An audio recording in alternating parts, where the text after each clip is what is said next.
So what I'll do is I'll click this plus sign and I'll select my individual trade. It might be something, again, like electrical, right?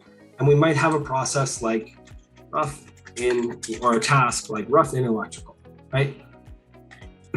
So I can add that rough in electrical task. I do also have a few other options here, right? I have a link that I can connect anything web-based. A lot of teams will add like Procore, RFIs, or submittals in this area. You could also connect to, like I said, anything web-based, so SharePoint, Google Docs, that you can add that information that might be associated to your task, right? So for now, right, I'll add Procore. It's still here, procore.com, right? So again, just adding that simple website to make it even more efficient.